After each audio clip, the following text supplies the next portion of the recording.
Tama naman yung mga nag-text po sa atin na lokohan na lamang to. I truly resent the fact that the BICAM is being hostaged by the Secretary of the Department of Public Works and Highways. At kung tunay na wala kayong tiwala sa sino mang district engineer, hindi po ako abogado ng Public Works, dapat tanggalin na lang ninyo lahat kasi pinapadagdagan mo yung budget, tapos yung mga mag-i-implement, wala kang tiwala, ano naman kami? Susunod sa iyo na kayo mismo walang tiwala sa isa't isa? Tama ba yun?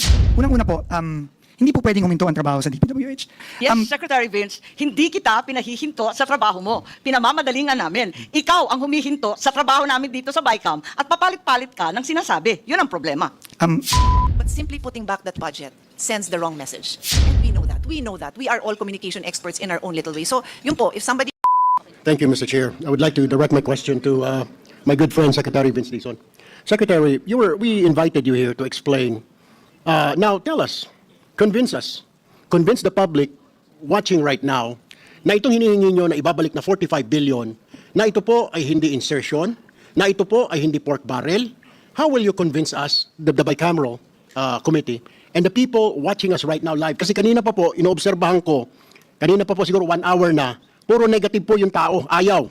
Ibubulsa lang yan, balik na naman sa dati, nanakawin lang yan. Puro ganun. Walang nagsabi na good job, maganda yung patutunguhan. Wala po eh. Wala man lang nagsabi na magdudulot yan ng magandang trabaho. Puro nanakawin, pinagluloko lang tayo. Mayroon pa nagsabi ko, pinagluloko lang tayo ng bicameral na yan. So, explain it to us. Tell the public, convince everybody na ito po ay hindi pork barrel, na ito po ay hindi insertion tulad ng dati, na ito po ay mapupunta sa tama, na ito po ay ika nga hindi masasayang. Kasi hindi pa tayo tapos sa flood control anomaly, eto na naman tayo. So you really, hindi mo rin kami masisi na ikaw ginigisa ngayon dito ng Senate panel dahil nga po sa tingin ng mga tao, ay kalukuhan po ito. At tayo ay nagdadrama dito. Kaya convince this panel or this committee, convince the public na ito po ay hindi pork barrel, na ito po ay hindi insertion ng mga politiko. Thank you, Mr. Chair. Thank you very much, Mr. Chairman, Senator Tulfo. Unang-una po, no, ang pinapabagay naman po ay yung nakaltas sa mga proyektong nandyan na rin po sa Senate version. So hindi po ito bagong proyekto. So therefore hindi po ito insertion. No, kasi kung ano lang po yung mga proyektong nandyan na nabawasan, ibabalik lang po yung kinaltas. Unang-una po yan. Pero tingin ko po unang-una, no, naintindihan ko po yung mga komento ng mga kababayan natin, no, at hindi ko sila nasisisi.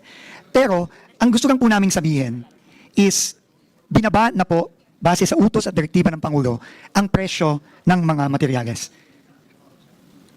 Ito po ay i-implement ng DPWH kung mamarapatin niyo po, kung bibigyan po ng Senado at Kongreso na pagkakataon ng DPWH na i-implement ito. I-implement po natin ito bago pa ipabid ang mga proyektong to. And if I may just read, Mr. Chairman, Section 6 of the Department Order that we issued, which reads as mandatory compliance prior to procurement. Sinasabi po dito, the bids and awards committees must letter A, require certification from the concerned head of office attesting to the application of the updated construction materials price data. Ensure that no procurement shall commence without the certification from the head of office, and reject or return any project that is not duly certified. No procurement activity may proceed without meeting this requirement. Ibig sabihin po, i-approve po muna natin bago ituloy ang bidding para masigurado na totoo ngang ibinaba ang mga presyo ng mga proyekto bago pa ito ipabid. So ito po talaga tingin ko ang magiging safeguard natin. Pero syempre po kami po ay open sa kahit ano pa pong dagdag na safeguard kasi iisa lang naman po ang ating layunin lahat. Siguraduhin na hindi na maulit yung pagnanakaw. Lalo na dahil dito sa mga overpriced, nakitang-kita naman talaga natin na dati overpriced po talaga ang mga proyekto. Mr. Chair, follow-up question lang kay Secretary. Mr. Secretary, nabanggit po ninyo na dumaan sa proseso at dadaan sa proseso po ulit, may bidding na dadaanan, etc. Ganon-ganon din naman po yung sa flood control, Mr. Secretary. Dumaan din po sa bidding, dumaan sa TWG, mayroon pang COA, etc., etc., may PCAB, may kung ano-ano, ang dami hong safety measures na sinasabi. Bakit po nakalusot yung flood control? Dumaan po sa bidding, dumaan sa Congress, dumaan sa Senate, dumaan sa pagdating sa district, sa bidding, etc., TWG, COA, yung pala lahat kasabwat, Mr. Secretary. So how will you convince us? How will you convince the public na this is different this time? Na seryoso na po kami, na hindi na po maulit talaga, promise. Kasi mahigpit na ngayon kasi ayaw ng Pangulo. Kasi ganun Yung po na nakaraan sa flood control. Dumaan po sa ika nga committee, dumaan po sa bicameral, tapos ibinaba na, i-download na po kung saan-saan, may district engineer. Pero ganun din po, nakalusot, may ghost project, merong ika nga substandard. Dumaan din naman po yung sa mga bidding, dumaan sa TWG, lahat. So what's the difference, Mr. Secretary? Yung projects ngayon, itong pondo na ito, na halos the same lang pagdadaanan, is there anything extra, ika nga, measure na para hindi na po talaga maulit tulad ng nangyari po sa flood control, Secretary Vince? Mr. Chairman, Senator Tulfo, may malaki pong pagkakaiba ngayon. Ang pinakamalaki pong pagkakaiba ngayon ay yung direktiba at ginawa ng DPWH ayon sa direktiba ng Pangulo na ibaba ang presyo ng mga materyales. Hindi pa po ito ginagawa. Hindi pa po ito ginagawa sa tagal-tagal na sa DPWH na ibinaba at ipinareha sa presyo ng merkado ang presyo ng simento, presyo ng bakal, presyo ng buhangin, presyo ng graba. Hindi pa po ito ginagawa. Yun po ang malaking pagkakaiba, Mr. Chairman, ngayon. That's all for me, Mr. Chair. Thank you. Thank you. None from our side, Senator Senator Amy. Amy? Okay, thank you very much. Very simple question. Real talk lang po. Kasi eto nga, nandito tayo na galit lahat ng tao. Parang linoloko naman tayo nito. Kayo nagpakaltas, ipapabalik muli. Ano ba, sa loob ng 2 buwan, ipapakaltas ba ulit? Gusto ko malaman, real talk konti ilan ba talaga at alin ba yung mga project na dumaan na sa early procurement sa panahong ito? Ilan ba talaga? Meron ba na mga projects na pinag-uusapan na nasa loob ng NEP sa budget ng Pangulo, nag-undergo na ng early procurement? Meron na ba? Kasi ang balita, takot lahat. Totoo bang meron o hindi? Wala pa pong dumadaan sa early procurement dahil po hindi pa klaro kung ano yung mga proyekto talagang mapapasa. Wala pa po. Siguradong sigurado kayo, wala ni isa, zero. Opo. So wala tayong pinag-uusapan, tama po ba? Sa ngayon. Sa ngayon po, wala pa po. So ang ibig sabihin niyan, dati-rati talagang hinahabol yung early procurement ng October para hindi ma-delay ang project kasi aabutan talaga ng tag-ulan, hindi po ba? Tama po yun. O kung ganon, mag-a-adjust ka ng lahat ng ABC, sigurado na madidelay. Totoo po yan, Madam Chair. So ang hinaharap natin, talagang madidelay. Opo, dahil po na-delay ang early procurement, marami pong mga proyekto for 2026 na madidelay. So Sigurado ang po yun. hinaharap natin, talagang malungkot ang first and second and even third quarter, aabutin ng ulan. Yung tamang projection lang, kasi nag-expect ng tao, dadagdagan, papabalik mo. Pagkatapos, madidelay rin pala. Ano naman ang bisa nun? Para pa? Ang bisa po noon, matutuloy pa rin po yung mga proyekto, Madam Chair. Madidelay lang nga po dahil extraordinary po itong panahon natin, Madam Chair. At tingin ko po, prudent din po, tama din po, na hindi muna magsimula ng early procurement. Dahil unang-una, hindi pa po sigurado kung ano ang mga project na papasa ng Kongreso. At ikalawa, dahil nga po nagbaba tayo ng presyo ng materyales ngayong fourth quarter. Ganun pala, wala pala tayong pinag-usapan at talaga naman haharapin natin 3 quarters worth of delay. Tama naman yung mga nag-text po sa atin na lokohan na lamang to. I truly resent the fact that the BICAM is being hostaged by the Secretary of the Department of Public Works and Highways. At kung tunay na wala kayong tiwala sa sino mang district engineer, hindi po ako abogado ng Public Works, dapat tanggalin na lang ninyo lahat kasi pinapadagdagan mo yung budget, tapos yung mga mag-i-implement, wala kang tiwala, ano naman kami? Susunod sa iyo na kayo mismo walang tiwala sa isa't isa? Tama ba yun? Yun lang po. Salamat po if I may just respond to that po, ma'am. Unang-una po, hindi po pwedeng huminto ang trabaho sa DPWH. Napaka-importante po ng ginagawa ng DPWH. Habang ginilinis natin ayon sa utos ng Pangulo ang departamento, hindi po pwedeng huminto. Nakita na po natin ang epekto sa ekonomiya nitong nakaraang third and fourth quarter. So we are doing the best we can given the current situation, Mr. Chairman, Madam Senator. Yes, Secretary Vince, hindi kita pinahihinto sa trabaho mo. Pinamamadalingan namin. Ikaw ang humihinto sa trabaho namin dito sa BICAM at papalit-palit ka ng sinasabi. Yun ang problema. Hindi po ako papalit-palit ng sinasabi, Madam Chair. Ako po, iulitin ko, nagpunta lang po ako dito para ibahagi sa bicameral conference yung nakikita po naming epekto nung pagpasa ng third reading version ng Senado. Yun lang po. Ngayon, nasa Senado na po yan at nasa bicameral conference, nasa Kongreso, kung paano po magpo-proceed dito. At yun naman po, syempre, tatanggapin lang naman po ng ekutibo kung ano naman po yung decision na yan. Maraming salamat po.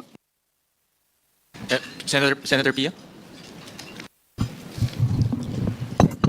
Good evening, everyone. Good evening, Secretary Vince. So I was monitoring the discussion of our colleagues earlier, and my desire is not to have to repeat myself. So bear with me if may konting overlap, but I'm trying to choose questions which I feel hindi pa masyadong natanong or hindi na bigyan ng sapat na panahon as far as as much clarity that I would like to get out of it. So bear with me, hindi ako engineer, abogado ako, pero pinipilit kong intindihin kasi kahapon inamin ko na hindi ko po masyado maintindihan yung sulat nyo, and that's just because I don't know the terminology, I don't understand exactly what, in fact, I have not seen a copy of here's the statement. I have not seen the copy of the construction material price data. Do we have a copy of that? We do. Okay. So, but I was just saying, at the time I saw this statement, wala namang naka-attach, so hindi ko alam yon. But on that note, some basic questions that will help me understand the issues that we face, and hopefully yung mga nanonood din sa atin, mabigyan din sila ng liwanag. So, one of the major concerns that you raised, Secretary Dizon, at ang pagkakaintindi ko is the economic effect no, of any reduction in our investment in infrastructure. Tama po ba? Do I understand correctly? Yes, if some of the projects po are rendered unimplementable Yeah. because of the wrong application of the adjustments to the prices of materials, then this will have severe impacts on not only the macroeconomy but also the local communities. Yes. And in fact, kahapon, when we were also discussing yesterday when we were discussing the farm to market roads, all of us here and when I took the floor, I really expressed my full support for countrywide development, especially in the far-flung areas. Sabi ko nga, nakakarating ako doon. Ano ba? Yeah, thank you. Sabi ko, yung ibang lugar doon na nakarating na ako by bike or hiking kasi nga wala talagang kalye, no? So, alam natin na these farm-to-market roads are important, but at the same time, and not only is it important for the access of the locals, but there's also work opportunities that are given. And I have, as chairman of the Senate Committee on Sustainable Development Goals, Innovation, Futures Thinking, binanggit ko yung ibang SDG, pero babanggitin ko ngayon, SDG 8 is decent work. And construction work is decent work. So, we have to support that, no? Yung trabaho para sa mga kababayan natin. I don't know because I tried to look it up on my own and I couldn't find an answer to this question. So I will ask you, Mr. Secretary, can you give me a ratio of construction workers to the price of a construction project? And I know the answer to that will vary on the project. Mas komplikado siguro yung bridge na tumatawid sa dagat compared sa kalye. So if that's technical, I'll just give examples and then you can just correct me with the actual numbers, no? So I can continue speaking. So again, I don't think there's an exact ratio because it depends on the project. But for example, if we said that there is 10 construction workers for every 1 million project, then that means there would be 100 construction workers for a 10 million project or there would be 1,000 workers for a 100 million project, assuming my ratio is correct. And my numbers are very basic, so madali naman pong sundan yan, okay? So for every 100 million peso project, there will be 100 workers, 1,000 workers. So nung nagkaroon po tayo ng ghost projects na worth 100 million pesos, pwede kong i-argue na 1,000 construction workers ang nawalan ng trabaho dahil nga may ghost project. So let the record show that the Secretary answered yes kasi hindi naka-on yung mic. Yes. Tama po, Tama. Madam So Chair. during the ghost project era, for every 100 million pesos, and again, this is just an estimate, I'm saying 1,000 construction workers, hindi na nga nakapagtrabaho, ninakawan pa sila ng sweldo. Diba? I mean, how bad is that? So that is the situation we have. And Mr. Secretary, how many ghost projects have you confirmed and how many do you suspect are still out there? Whatever numbers you have that you can share with us. Right now, Mr. Chairman, Madam Senator, our numbers are still, for flood control, our validation is still ongoing. But for Bulacan alone, we have already discovered roughly about 15 ghost projects in Bulacan alone. Are these the ghost projects that were roughly close to 100 million, like a little bit less, around that price? Or? Most of them po are within that range, between 100 so to using 140 my million. guesstimate of 1,000 workers for every 100 million peso project times 15, that's 15,000 workers that never got a job and ninakaw pa yung sweldo nila. That is correct. Okay. So that is our situation that you discovered. Kumbaga, na-discover mo na yan, wala ka namang kinalaman dyan, na-discover mo na, at marami pa sigurong iba dahil we know that you are investigating other regions, di ba? May mga narinig na rin tayong mga ibang probinsya. So we know that for a fact that is ongoing. So, this is the next point I'm going to bring up. So, when we in the Senate, and for that matter, I'm sure our colleagues in the House did the same, review the budget of DPWH, and the amount is 600 plus billion, no? 670 billion, is that correct? That is the amount that I recall. And then the Secretary had requested, sabi ni Presidente, babaan nyo yung budget, and then the Secretary informed the Senate, babaan nyo ng 50-something million. Tama? 53? Tama ba, Mr. Chairman? Yung ano yung binawas natin? 53 billion. Parang 53 sa magic number. Yun din yung sa PhilHealth na NEP na kulang tayo ng 16 billion. Just to say, okay, kung mga may numerologists dyan, 53. Okay, 53 billion yung, ha? Natandaan ko lang. 53 million yung natanggal sa Senate version. And that was based on the recommendation that the DPWH gave us, correct? Sorry, no. Let me clarify. In the committee hearings, I was asked a question, Madam Senator. If the DPWH cannot bring down the price of materials, will you agree to a 25% across the board cut? And my answer during that hearing was yes. However, we were able, based on the directive of the President, to reduce the prices of materials as far as cement, steel, But etc. That's later. That's Okay. later, So yes. let me just go chronologically. So the 53 billion, I just need to correct it, Madam Senator, did not come from DPWH. Okay. But the Senate used the input that the Secretary provided and came up with the 53 billion. So sa Senado na yan, no, we came up with that number. Yes, which I tried to clarify in today's, Correct.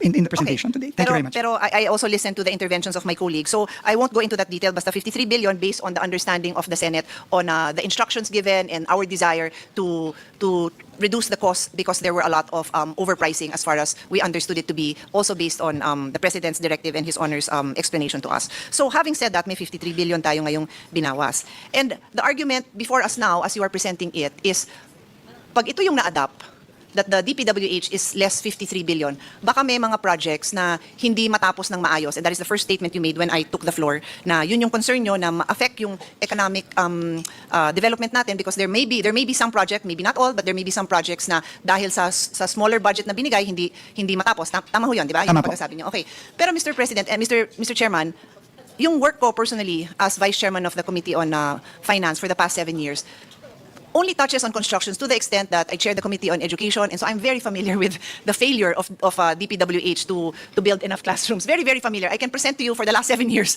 what I'm presenting every year na from the start of the President's presidency, kung ganito kalaki yung pinasok sana na pondo, within the President's term in 6 years, wala na tayong classroom deficiency, but of course no one listened to my suggestions. So I'm familiar with that. I'm also familiar with the construction of state universities and colleges. Congressman Rufus, I'm a big supporter of our state university, USTP, and Cagayan de Oro, and many others all over. 6 years kong hinawakan yun at kaya ko lang hindi hawak ngayon dahil kinuha sa akin ng chairman. I will always say that because he does a great job. Magkasundo naman kami dito, but that's the reason why I'm not handling it now. So, may konting alam naman ako kahit na from the eyes lang of a lawyer who's handling the budget. And so, let's just say kinapush yung projects. I don't know, maybe His Honor said there are 10,000 projects. Maybe let's say kinapush ang 10% nun or 5% nun, whatever that number is. Di ba may phase 2 naman? Pwede naman ituloy? I mean, ikamamatay ba natin? Because the people will still be employed. They will still, bibilin pa rin yung bakal na mas mamura yung presyo, bibilin pa rin yung semento na mas totoo na yung presyo, i-hire pa rin naman yung construction worker. Ay, kaya lang yung nabigay kasi nyo sa Senado, ang kukulit nyo kasi, gusto nyo mag-ingat, ang binigay nyo medyo kapos, edi ituloy sa susunod na taon, ikamamatay ba natin yun? Perishable ba yun? Yun lang naman ang tanong ko because I have encountered this issue so many times because pag humingi ako ng budget para dun sa construction ng State University dormitories, by the way, that is my passion sa mga colleagues, sa mga lugar nyo, sabihin nyo sa akin kung meron tayong matutulungan dyan sa susunod. It's my passion. Pag kinulang, edi next phase 2. Pag kinulang, edi may phase 3. So, yun lang naman yung sa akin. And after I get an answer from the Secretary, I'll tell you why I'm exploring this option because of the next point I'm going to make. Just to, I think, simplify the answer to this question, Mr. Chairman, Madam Senator. I think the concern is, kapag po, halimbawa, no, yung proyektong pinakita natin kanina sa Region 4B, that was in Romblon, no, by the way, kung ganun po kalaki yung cut doon, no, 68 versus I think yung tama dapat na cut na 37% instead of 68, so kalahati, wala pong magbibid doon sa proyektong yun. Wala magbibid. Kasi po, hindi po kaya, no? So, ang pwede pong gawin ng DPWH doon is igsian yung imo-modify po yung proyekto. Ibig sabihin, kung yan 10 kilometro dapat, pwedeng gawin ng DPWH, iigsian, no, yung proyekto para lang maging implementable. Pero, yan po, ginagawa po yan, no? It's called modification, no? But, yun nga, sayang nga po yung economic activity. Kasi obviously, pagka yung 10 kilometro po, ginawa na ng 5 kilometro o 3 kilometro, lesser economic activity po yun, mas maiksi yung trabaho, yung araw na pagtatrabahuan ng ating mga kababayan, etc. Mas konting simento, mas konting bakal, etc. So yun po ang real effect po ng isang proyektong tulad ng pinakita natin kanina. Pero tama po kayo, marami pong mga proyektong DPWH na hindi natatapos ng on time, no? Pero, ganun po ang immediate effect kung susundin po natin yung nasa Senate version. So, tama po kayo, we can live with it. We can, to be quite honest. But, that is the real effect. If a project is reduced from 41 million to 13 million, when the real price based on the new prices is a project of 30 million, then there will be an effect on the project itself. You know, but we're just informing the honorable members of the BICAM of that real effect. Okay, so I understand, no? You're basically agreeing with me that if necessary, pwede naman ituloy yun the next year, okay? And the reason, and I understand yung nanghihinayang po tayo na, pero kung pwede naman buuin, sino ba naman may gustong mabitin? For example, may sports project ako dun sa probinsya ni Congressman Abet Garcia. Eh, ba't ko naman ipapa 2 years from now kung pwede na mabuo next year, kung pwede na maglaro yung mga bata doon, kung pwede na tayong magkaroon ng the next Southeast Asian Games champion doon, di ba? Bakit nga naman? I agree. But, ito na nga yung next point na sinasabi ko. Mr. Secretary, you will recall how important communication is, especially during the time that you were the COVID SAR, the vaccination SAR. No less than WHO emphasized that one of the pillars in addressing this COVID epidemic was proper communications. Apat lang yung pillars nila, di ko maalala yung 3. Pero yung communication, imagine, was included in the pillars, communication. So ito nangyari. Nabalitaan na merong mga flood control and massive corruption in DPWH. And the President made a statement about it. And then DPWH stepped up under your leadership and addressing this, going on site, identifying the areas that were victims of this massive corruption. So what did we communicate to the people? Hindi tayo papayag na may ganitong klaseng korupsyon. Hindi tayo papayag na may mga contractor at may mga konsyabang government employees, officials from all levels. Hindi tayo papayag. That is the message. That was what was communicated. So when we step into this BICAM today, ang bit-bit natin lahat, or at least namin sa Senado, nag-reduce ng presyo based on that same communication, based on that same script. Ito ang gagawin natin para sa taong bayan. We will show up, we will not allow this to happen. So when you come back now and tell us, nagbago na yung script, there's other reasons why hindi natin pwedeng babaan. Napakahirap kasi wala tayong enough time na i-communicate ng maayos sa taong bayan yan. Kahit ako, nahihirapan akong intindihin, sikmurahin, because we made an across the board, across the what do you call that, an all of government, all of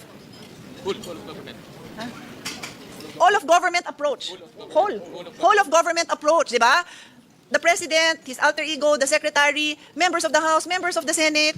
Tapos, ang pinangahawakan ng mga tao is, we will not allow this overpricing. I know it is not as simple as that. Many times, personally, I have had to make tough decisions in pushing for measures, including, let's say, the CREATE law. Hindi naman lahat masaya ang mga businessmen doon dahil may mga tinamaan. Sabi natin, wag na natin ibigay yung todo-todong, ang tawag dito, yung deductions, yung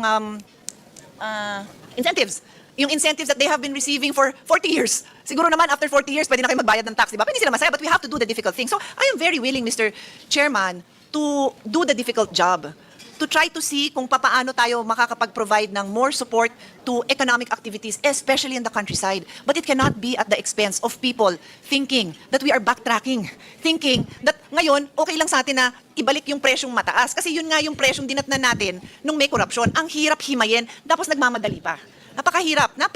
At hindi ko yata kayang gawin kasi nga, hindi yan yung kinommunicate natin sa mga tao. Kaya even though, and I think my colleagues will vouch for this, I'm always willing to listen. I'm always willing to listen to change my mind if I am presented with facts, with evidence that will require that I change my mind. That is our job. Hindi bagay dito yung sarado utak. So kailangan open tayo. Pero ang hirap intindihin. Yun lang talaga. So that is where I personally have difficulty. And you know that, Mr. Secretary, ikaw pa, I always listen to you. Intindihin nyo lang sana po kung gaano kahirap ito kasi the people also trust. Sabi nyo nga, it's a trust issue. Yes, and the people trust us. So we cannot just say, ibabalik yung presyo. I heard you, Mr. Secretary. Hindi totoo, ibabalik yung flood control project. I heard you. Hindi totoo. Lahat ng hindi totoo, I heard you. But simply putting back that budget sends the wrong message. And we know that. We know that. We are all communication experts in our own little way. So, yun po, if somebody can shed light, can improve this communication in the next 24 hours, then let's try to do it because no one here does not want to see countryside development. No one here does not want to support. O baka double negative, hindi maintindihan, baliktarin ko na lang. Everyone here wants to support development in Mindanao, in Visayas, in Palawan, of course. Lahat, hindi, tinuro ko na kanina pa. Lahat naman gusto, pero sa panong paraan na ang tao kaya nilang intindihin na hindi natin tinatalikuran yung ating commitment sa kanila, na hindi tayo papayag, na may mga may kalokohan, and all, I say all, the safeguards are there. So yun lang, Mr. Secretary, you know me well enough to know that I don't want to make your job harder than it is. I have so much admiration for the work you have done and the work you continue to do. But help us out here because this is not something that we can easily just say, okay lang, balik sa presyong ganun. Mahirap po. Unang-una po, Madam Chair, maraming salamat. At, tama po lahat ng sinabi nyo. This is a trust issue. But I think, first and foremost, hindi po ibig sabihin na kapag sumunod po tayo sa budgets ng mga proyekto sa HGAB, ibig sabihin, ibinabalik natin ang overprice. Yun po, I think, ang paulit-ulit ko na rin pong sinasabi. Bakit po? Dahil binaba na po ng DPWH, dahil sa direktiba ng Pangulo, ang presyo ng mga materyales. Binaba na po.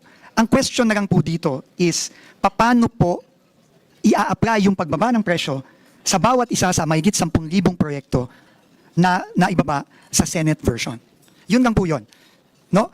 Pagka po sinunod natin yung reductions base sa Senate version, meron po tayong makikitang mga proyekto tulad ng mga ipinresenta namin kanina na posibleng hindi may implement in full. Tama din po kayo. Pwede namang ituloy yon next year. Tama po kayo doon. Pero ang hinihiling po namin sa Senado at sa bicameral is payagan po ang DPWH na magbaba nung mga presyong yon.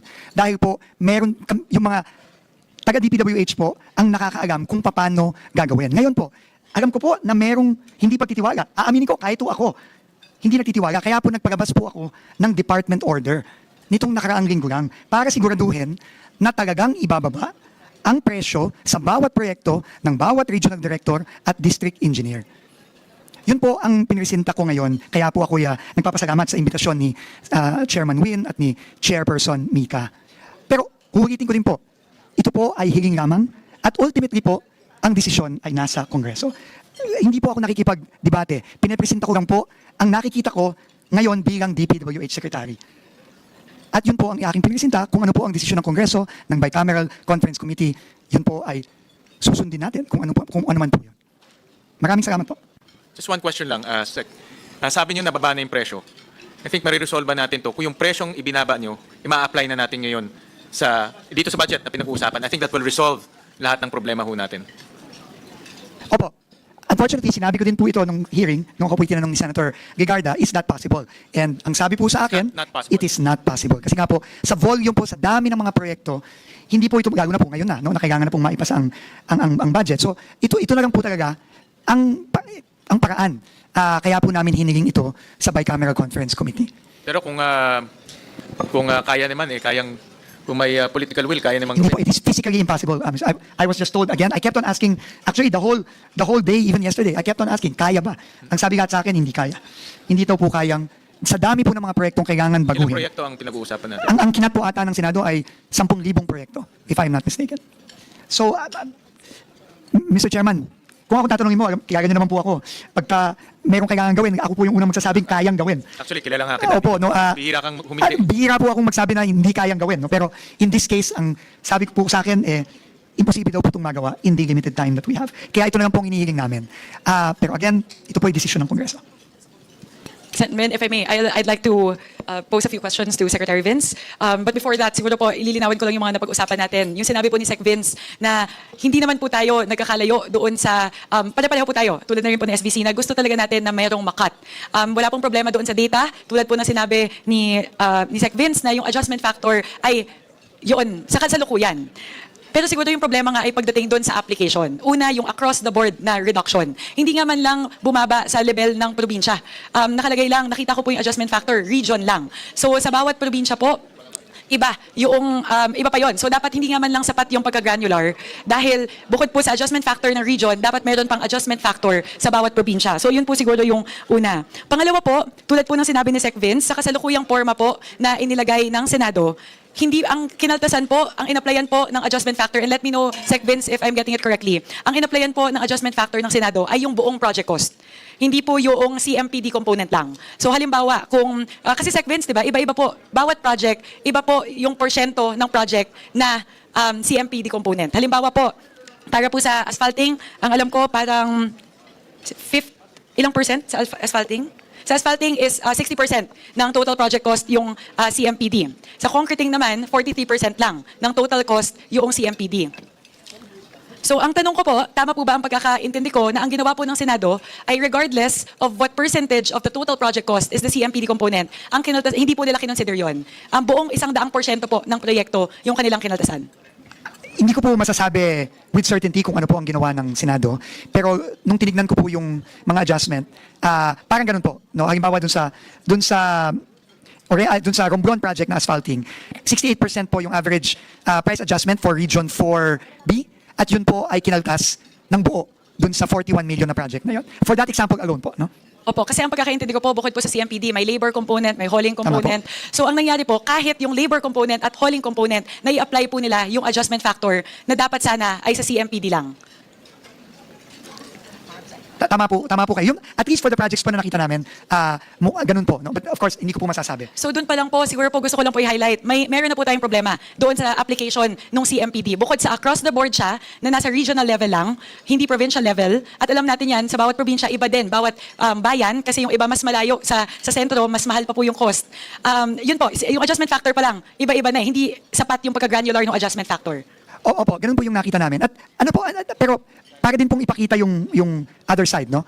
Meron din pong mga proyekto na kulang naman ang bawas. No, meron pong proyekto na sobra ang bawas, meron pong proyekto na kulang ang bawas. Pero ang rason po is kapareho din po nung sinasabi nyo na dapat po i-apply ng tama yung pag-adjust dahil nga po ang materyales